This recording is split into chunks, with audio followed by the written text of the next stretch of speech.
Okay students, आगे start करते हैं चैप्टर नंबर 2। वॉल्यूम 1 का ये चैप्टर नंबर 2 है, accounting for partnership forms fundamentals. अब ये चैप्टर जो है, ठीक है, मैं आप ये वीडियो लेक्चर जो भी ऐप पे वीडियो लेक्चर देख रहा है, ठीक है, ये जो वीडियो लेक्चर आप देख रहे हो, इस चैप्टर को समझाने से पहले मैं इसी बुक का वॉल्यूम 1 का जो फोर्थ चैप्टर है, जो थर्ड चैप्टर है, फोर्थ चैप्टर है, फिफ्थ चैप्टर है एंड एट्थ चैप्टर है। ओके, मतलब goodwill, change in profit sharing ratio, admission and dissolution सिखा चुका हूँ, जो लोग ऐप पे वीडियो देख रहे हैं उनके लिए। ठीक है, तो मैं इसमें ऐसी बहुत सारी चीजें जो है वो नहीं समझाऊंगा इस चैप्टर में, जो मैं इन सारे चैप्टर्स में समझा चुका हूँ। तो अगर आप ये ऐप पे देख रहे हो वीडियो लेक्चर, तो पहले वो वाले चैप्टर समझो एंड उसके बाद ये जो है चैप्टर नंबर 2 जो है वो समझना। ठीक है, क्योंकि मैं चैप्टर नंबर 2 सेकंड चैप्टर ऐसे नहीं मैं करा रहा हूँ कि मैं सेकंड चैप्टर है तो सेकंड चैप्टर में यही कर रहा हूँ। ठीक है, मैं इससे पहले बहुत सारे चैप्टर समझा चुका हूँ, तो इसीलिए बहुत सारी पॉइंट्स ऐसी होंगी जो मैं समझा चुका हूँ एंड वो इस चैप्टर में मैं रिपीट नहीं करूंगा। जो बेसिक पॉइंट्स हैं जो पुराने चैप्टर्स में हम सीख चुके हैं। ठीक है, तो पहले जो चैप्टर्स जस्ट मैंने अभी बोले, goodwill, changing profit sharing ratio, admission, admission के बाद डिसोल्यूशन, ये सारे चैप्टर्स के वीडियो लेक्चर देखो, उसके बाद ये चैप्टर समझना। अब स्टार्ट करते हैं। जिन लोगों ने ये वीडियो लेक्चर्स देख ली है, जिन लोगों ने ये चैप्टर समझ लिए, अब वो यहाँ से मैं पढ़ाना स्टार्ट करूंगा। ध्यान दो, सबसे पहले तो ये पार्टनरशिप के ऊपर है ये चैप्टर पूरा है। अभी तक जो भी चैप्टर्स इस बुक में मैं समझा चुका हूँ वो पार्टनरशिप के ऊपर है। तो यहाँ पे इस चैप्टर में पार्टनरशिप को कैसे चलाते हैं, क्या रूल्स एंड रेगुलेशंस होते हैं, वो बेसिक्स वगैरह बताए हुए हैं।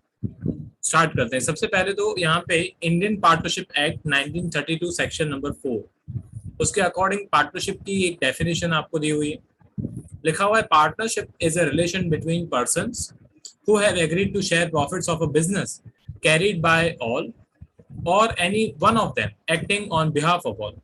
मतलब यहाँ पे लिखा हुआ है कि पार्टनरशिप जो है उसमें एक या एक से ज्यादा पर्सन्स काम करते हैं एंड उन लोगों ने डिसाइड किया हुआ होता है कि वो प्रॉफिट्स को डिस्ट्रीब्यूट करेंगे।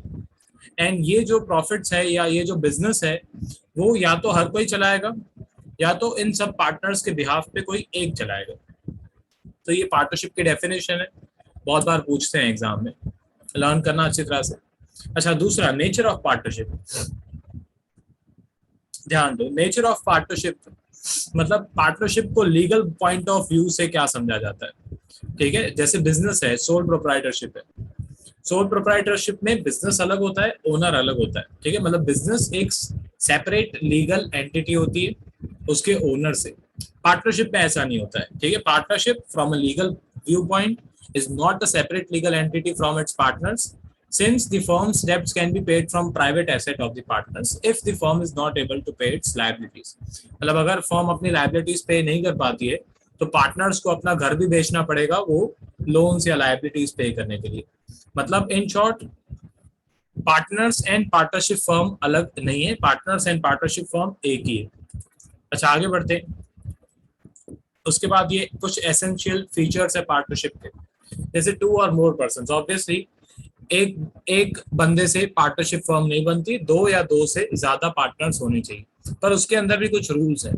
इंडियन कॉन्ट्रैक्ट एक्ट 1872 के अकॉर्डिंगली माइनर मतलब 18 साल से छोटे लोग पार्टनर नहीं बन सकते।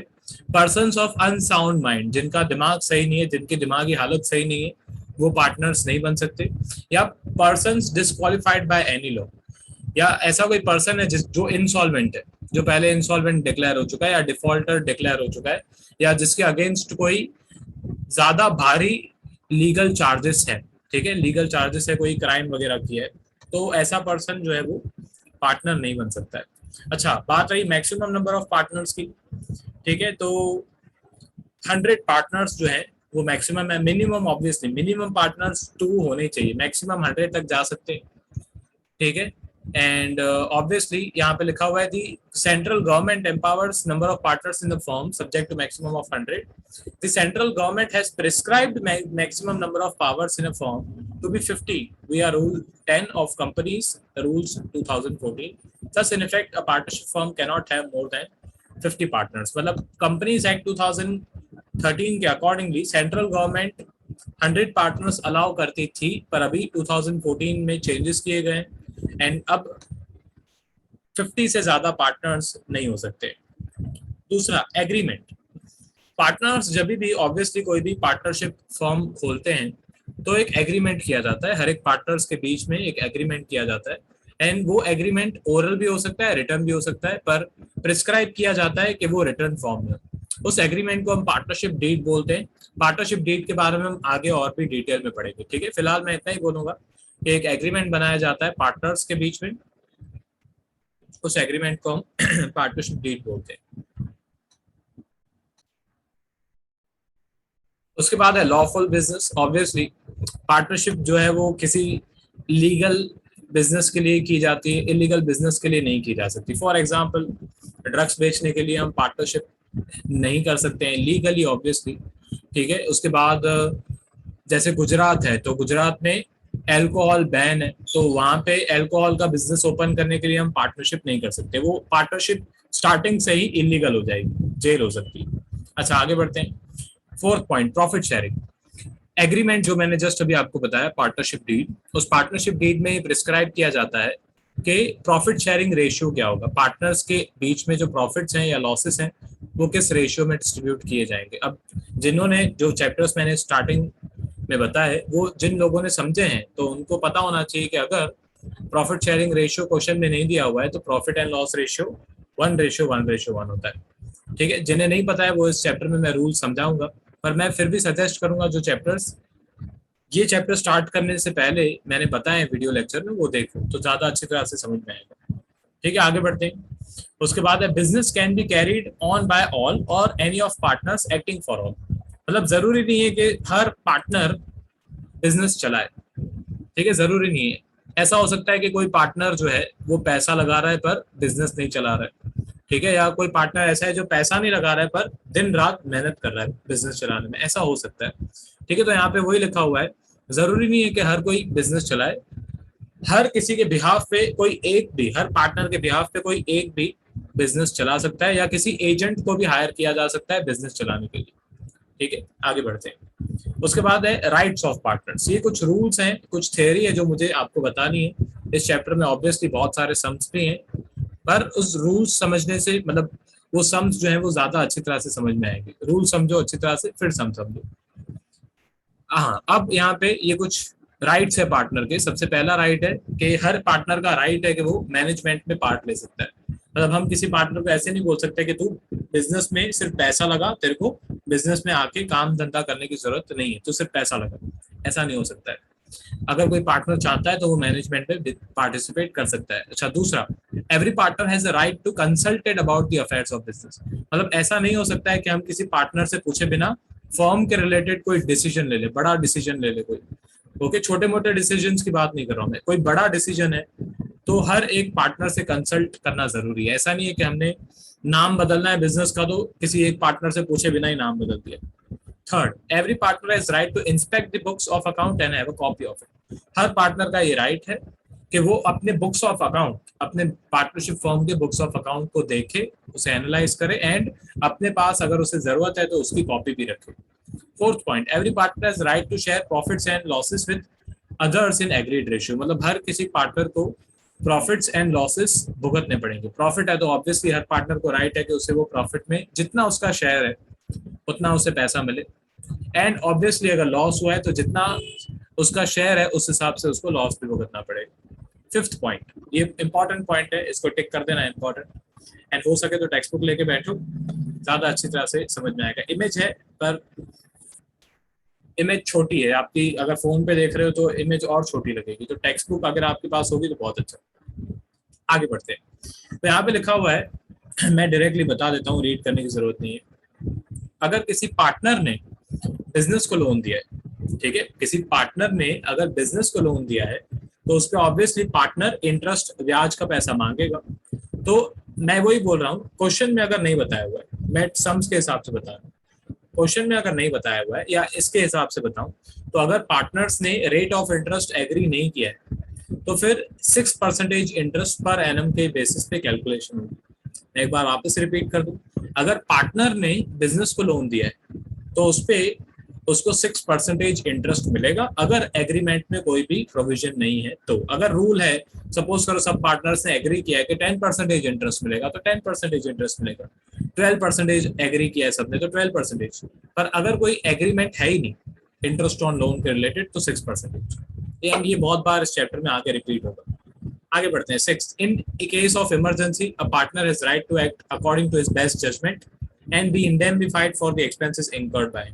मतलब अगर कोई इमरजेंसी है तो पार्टनर अपने बेस्ट जजमेंट के बेसिस पे डिसीजंस ले सकता है, खर्चा कर सकता है, एंड उसका पूरा हक है कि बाद में वो खर्चा बिजनेस में से ले। फॉर एग्जांपल, बहुत बेसिक एग्जांपल है, कोई शोरूम का एक तरीके से कुछ काम करवाना है, या सपोज करो शोरूम का लाइट का बिल भरना है एंड लास्ट डेट आ गई, ठीक है, एंड लाइट का बिल भरना भूल गए, ठीक है। अब पार्टनर फटाफट भाग के वहां पे लाइट का बिल पे करके आ गया, तो उसका पूरा हक है कि वो बाद में जो लाइट का बिल पे किया है उसने, वो बिजनेस में से वो वापस से इंडेमिफाई करे या बिजनेस में से वो पैसा वापस से ले ले, ठीक है, क्योंकि है तो बिजनेस का खर्चा। तो यहाँ पे वही लिखा हुआ है। अच्छा आगे बढ़ते हैं। Seventh point, a partner has right not to allow admission of a new partner.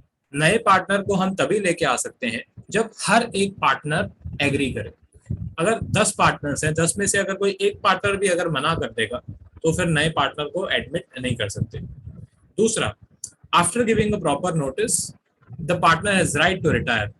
मतलब अगर पार्टनर एक प्रॉपर नोटिस दे, ऐसा नहीं है कि मतलब आज मैंने नोटिस दे दी कि भाई कल से मैं नहीं आऊंगा, वो प्रॉपर नोटिस नहीं, 1 महीने पहले या जो भी एग्रीमेंट में डिसाइड हुआ है, 2 महीने पहले या एग्रीमेंट में जितना भी डिसाइड हुआ है, मैं वही बोलूंगा एग्रीमेंट में जितना डिसाइड हुआ है उतने टाइम पहले पार्टनर नोटिस दे दे कि भाई मैं रिटायर होने वाला हूँ।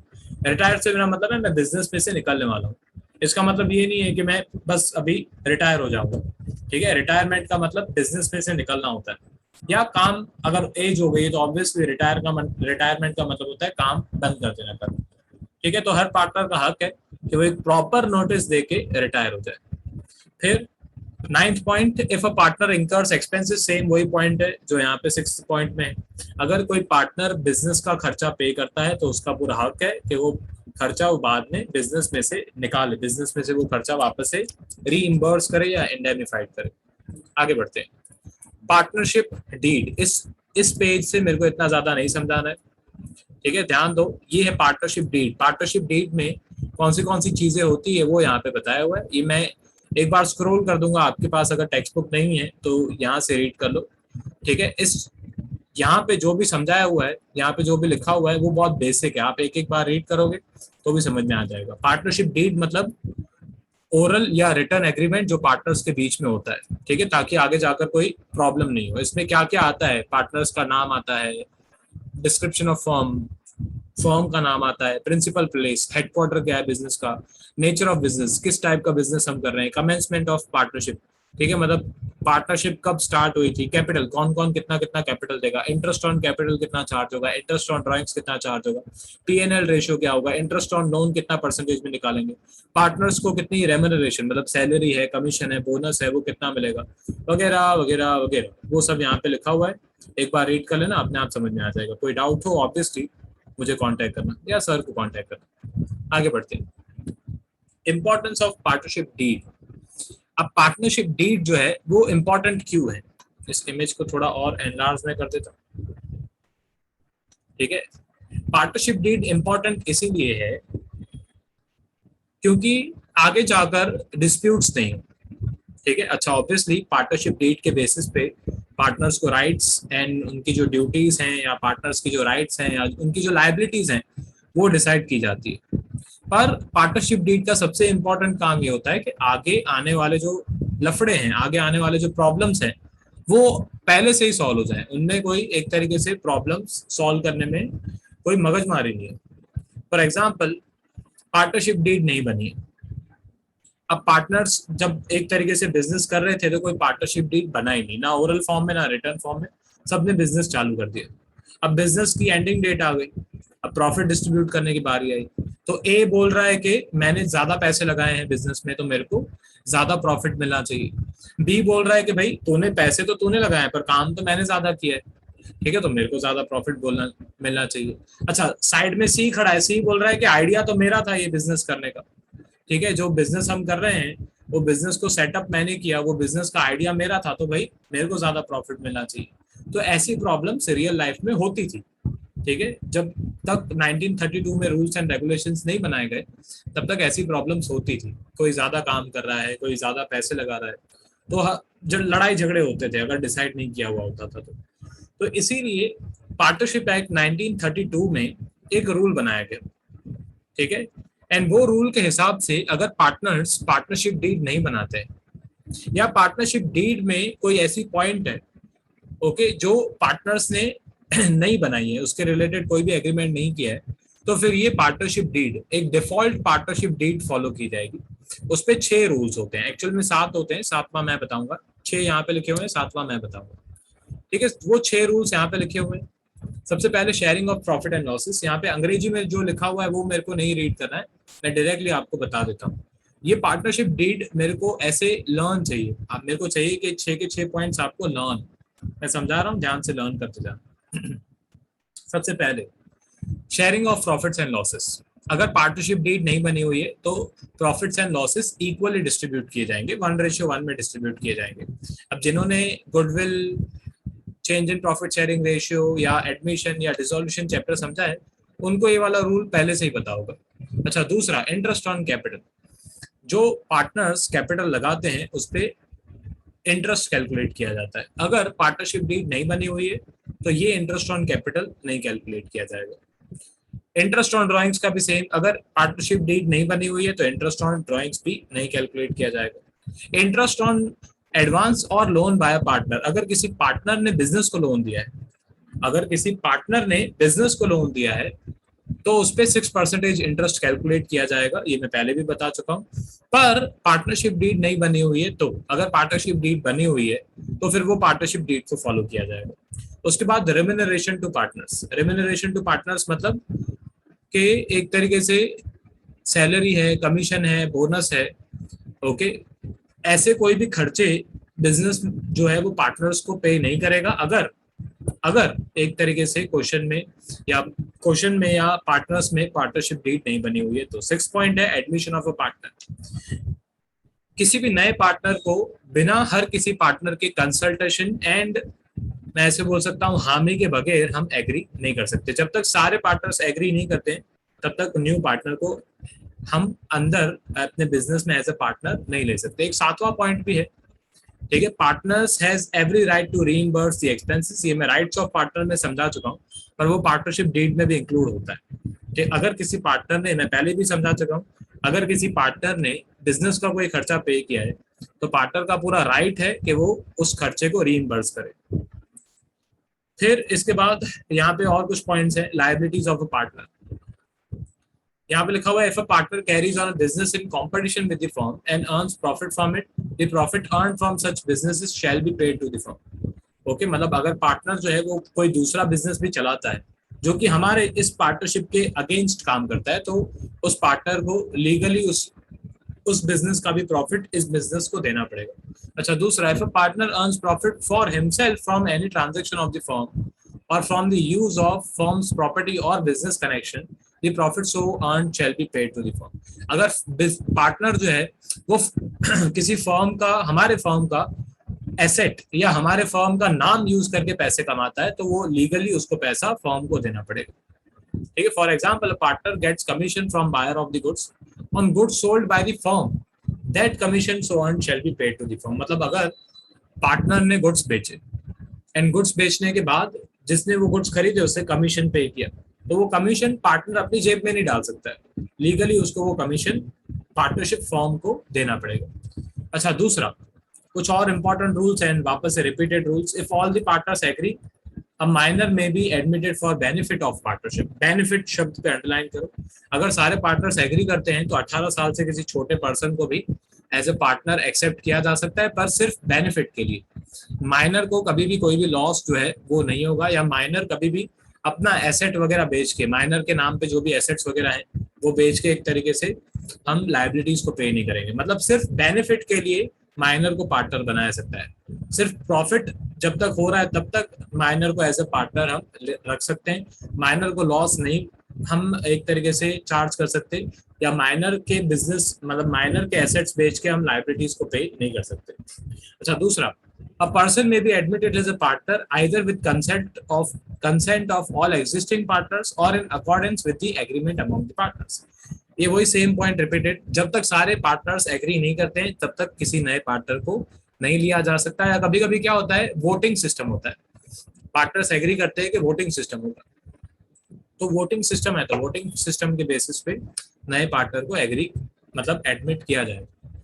अच्छा, थर्ड है, a partner may retire from the firm either with the consent of all other partners or in accordance with an agreement among the partners। मतलब अगर सब पार्टनर्स को लग रहा है कि ये एक पार्टनर नहीं काम कर रहा है सही तरीके से, तो हम सब मिलके उसको निकाल सकते हैं, बाकी के सब पार्टनर्स मिलके उसको निकाल सकते हैं, ठीक है, या वो खुद ऑब्वियसली नोटिस देके निकल सकता है।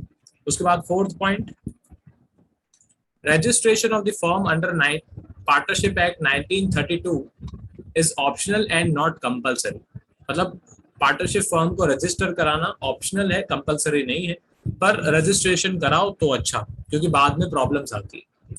Fifth, unless otherwise agreed by the partners in a partnership deed a firm is dissolved on the death of partner. मतलब अगर पार्टनरशिप फर्म या पार्टनरशिप एग्रीमेंट में कोई रूल्स या रेगुलेशन नहीं बनाए गए हैं, ठीक है, तो अगर किसी पार्टनर की डेथ होती है तो पार्टनरशिप डिसॉल्व हो जाती है, पार्टनरशिप फर्म नहीं, पूरा बिजनेस डिसॉल्व नहीं होता है, सिर्फ पार्टनरशिप फर्म डिसॉल्व होती है एंड फिर रीवैल्यूएशन करना पड़ता है, ठीक है। एंड रीवैल्यूएशन कैसे करते हैं वो मैं सिखा चुका हूँ, fourth chapter fifth chapter, revaluation account कैसे बनाते हैं, उस पर कैसे कैसे एंट्रीज होती हैं, वो सब मैं सिखा चुका हूँ, इसीलिए मैं बोल रहा हूँ कि वो वाले चैप्टर्स पहले देखो, ठीक है। तो ये आपके कुछ रूल्स थे, ऑब्वियसली हर रोज इस चैप्टर में कुछ ना कुछ नया सीखने को मिलेगा डेली, ठीक है, इतने सारे रूल्स हैं। ओके स्टूडेंट्स, आगे कंटिन्यू करते हैं। Example number 1। अब पार्टनरशिप डीड जो है वो मैंने आपको समझाई। पार्टनरशिप डीड जब नहीं बनती है तो क्या होता है वो भी मैंने आपको समझाया, ठीक है। अच्छा, जो जस्ट मैंने अभी आपको रूल समझाए, ये जो रूल्स 6 या 7 रूल्स मैंने जो आपको समझाया, ये रूल्स तभी अप्लाई होते हैं जब पार्टनरशिप डीड नहीं बनती। अगर पार्टनर्स ने अपनी अपनी अलग अलग पार्टनरशिप डीड बनाई है, ठीक है, और जो कि उनको राइट है पूरा, हर पार्टनर अपने पार्टनर से मिलकर अपनी पार्टनरशिप डीड जो है वो बना सकते हैं खुद से, जरूरी नहीं है कि उनको यही वाली गवर्नमेंट की पार्टनरशिप डीड फॉलो करनी है, ठीक है। मतलब हर पार्टनरशिप फॉर्म में अलग अलग पार्टनरशिप डीड हो सकती है। रियल लाइफ में पार्टनर्स एग्रीमेंट बनाते भी हैं अच्छी तरह से, रूल्स एंड रेगुलेशंस बनाते भी हैं ताकि कोई डिस्प्यूट नहीं हो आगे जाकर। हाँ, अब यहाँ पे 2 एग्जाम्पल्स हैं, example number 1 and example number 2। ये उसी पार्टनरशिप डीड के एक तरीके से बिना बने हुए इन्होंने बिजनेस स्टार्ट किए हैं। क्वेश्चन में लिखा हुआ है Amrish, Lalit and Charu are partners without a partnership deed एंड उनके अभी कुछ प्रॉब्लम्स आ गए, तो अब पार्टनरशिप डीड बनी नहीं हुई एंड पार्टनरशिप डीड जस्ट मैंने आपको अभी बताया। मेरे को ये रूल्स आपको कैसे यूज करते हैं वो बताना है, ये लिखने की जरूरत नहीं, ये सिर्फ समझना है आपको, ध्यान से समझना। सबसे पहले तो यहाँ पे लिखा हुआ है Amrish contributed more capital than other partners. Amrish बोल रहा है कि मैंने ज्यादा कैपिटल एक तरीके से कंट्रीब्यूट किया है and demands interest on capital at 10% per annum, but Lalit and Charu do not agree with him. अब यहाँ पे अमरीश बोल रहा है कि मैंने ज्यादा कैपिटल कंट्रीब्यूट किया तो मुझे इंटरेस्ट ऑन कैपिटल मिलना चाहिए, पर ललित एंड चारू बोल रहे हैं नहीं मिलेगा, ओके। एंड पार्टनरशिप डीड नहीं बनी हुई है, तो जब पार्टनरशिप डीड नहीं बनी हुई होती है तो उसके अकॉर्डिंग इंटरेस्ट ऑन कैपिटल या इंटरेस्ट ऑन ड्राइंग्स कैलकुलेट नहीं किया जा सकता, तो अमरीश को 10% इंटरेस्ट ऑन कैपिटल नहीं मिलेगा। वही यहाँ पे अंग्रेजी में लिखा हुआ है, मुझे उससे कोई मतलब नहीं, मुझे इससे मतलब है कि आपको ये समझ में आया कि नहीं। अच्छा, दूसरा, Lalit devotes full time in the business and demands salary of 5,000 per month, but Amrish and Charu do not agree with him। अब ललित बोल रहा है कि मैं पूरा दिन मेरा बिजनेस में ही लगा देता हूँ, तो मेरे को 5,000 पर मंथ प्रॉफिट तो मेरे को मिलना ही चाहिए, पर उसके साथ मेरे को 5,000 पर मंथ के हिसाब से सैलरी भी चाहिए, पर अमरीश एंड चारू बोल रहे हैं नहीं मिलेगी, ओके। तो ये भी पार्टनरशिप डीड में लिखा हुआ है। पार्टनरशिप डीड में लिखा हुआ है कि अगर पार्टनरशिप डीड नहीं बनी हुई है तो किसी भी टाइप का रेम्यूनरेशन, भले वो सैलरी है, कमीशन है, बोनस है, किसी भी पार्टनर को नहीं मिलेगा। तो ललित को सैलरी 5,000 रुपीज नहीं मिलेगी। Third point, Charu demands interest on loan of 50,000 given by her at 12%। तो चारू जो है वो बोल रही है कि मैंने लोन दिया 50,000 का बिजनेस को, अब उस पर मेरे को 12% के हिसाब से इंटरेस्ट चाहिए। ठीक है, तो रूल क्या है?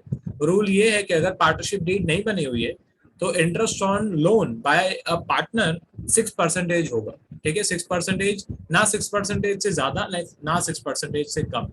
ठीक है, तो इसका लोन है 50,000 का, 50,000 पे इसे 6%, मतलब मल्टीप्लाई बाय 6/100, इसे कितना रोल पे इंटरेस्ट मिलेगा? 3,000 रुपीज। ठीक है, तो इसे 3,000 रुपीज इंटरेस्ट मिलेगा, ना 1 रुपया ज्यादा ना 1 रुपया कम। ये 12% मांग रही है पर इसे 12% नहीं मिलेगा। ठीक है, इसे हम 6% के हिसाब से 3,000 रुपीज देंगे। फिर लिखा हुआ है Ambarish had withdrawn 10,000 for the firm for his personal use. Ambarish ने 10,000 रुपीज ड्रॉइंग्स की, अपने पर्सनल यूज के लिए उसने ये 10,000 रुपए निकाले। Lalit and Charu demanded that interest on drawing should be charge at 10% per annum. अब ललित एंड चारू बोल रहे हैं कि भाई इंटरेस्ट ऑन ड्राइंग्स कैलकुलेट करो, तो इन्होंने पार्टनरशिप डीड बनाई नहीं हुई है। तो अब क्योंकि पार्टनरशिप डीड नहीं बनाई हुई है तो ये इंटरेस्ट ऑन ड्राइंग्स कैलकुलेट नहीं कर सकते, ना इंटरेस्ट ऑन कैपिटल ना इंटरेस्ट ऑन ड्राइंग्स कैलकुलेट कर सकते हैं। ठीक है, आगे बढ़ते हैं। यहाँ पे लिखा हुआ है profit before taking into account of any of the above claims was 50,000 at the end of the first year. Amrish demands the share of profits in capital ratio. अब यहाँ पे लिखा हुआ है कि 50,000 ये सारी कैलकुलेशन करने से पहले का प्रॉफिट था, तो अभी 50,000 में से ये इंटरेस्ट 3,000 माइनस करेंगे तो बाकी 47,000 का प्रॉफिट आ रहा है। अब अमरीश बोल रहा है कि कैपिटल के रेशियो में, मतलब जितने कैपिटल के रेशियो में, मतलब जितना जिसने कैपिटल इन्वेस्ट किया है बिजनेस में उतना उसको प्रॉफिट मिलना चाहिए। ठीक है, अब स्टार्टिंग से इसके इरादे खराब थे। स्टार्टिंग में ये बोल रहा था कि भाई मेरे को इंटरेस्ट ऑन कैपिटल दो, क्यों? क्योंकि इसने कैपिटल ज्यादा दिया है। अभी वापस से ये बोल रहा है कि जिसने ज्यादा कैपिटल दिया उसको ज्यादा प्रॉफिट मिलेगा। अब पार्टनरशिप डीड बनी नहीं है, अब क्योंकि पार्टनरशिप डीड नहीं बनी हुई है तो इक्वली डिस्ट्रीब्यूट होगा, मतलब ये 47,000 के 3 इक्वल पार्ट्स होंगे। 47,000 डिवाइड बाय 3, तो सबको 15,666.7 रुपीज सबको मिलेंगे। ठीक है, क्योंकि पार्टनरशिप डीड बनी नहीं। फिर एक last point, Lalit wants to introduce his son Inder as a partner. Charu objects to his proposal. अब ललित बोल रहा है कि मैं मेरे बेटे को लेके आऊं और पार्टनर बनाऊं, पर चारू बोल रहा है नहीं। ठीक है, तो ललित जो है वो अपने बेटे को पार्टनर, अपने बेटे को एज ए पार्टनर नहीं लेके आ सकता है। क्यों? क्योंकि चारू ऑब्जेक्ट कर रहा है। जब तक सब पार्टनर्स एग्री नहीं करते हैं तब तक ललित अपने बेटे को, इंदर को, एज अ पार्टनर बिजनेस में नहीं लेके आ सकता है। ठीक है, उसके बाद ये एग्जांपल नंबर 2 है। यहाँ पे लिखा हुआ है हैरी एंड गैरी, उनकी ये एक तरीके से पार्टनरशिप डीड है एंड उसके बेसिस पे उनके 2 प्रॉब्लम्स है। ओके, अब ये जो एग्जांपल नंबर 2 है ये इसके अगले लेक्चर में मैं करवाऊंगा। फिलहाल इस लेक्चर के लिए इतना है।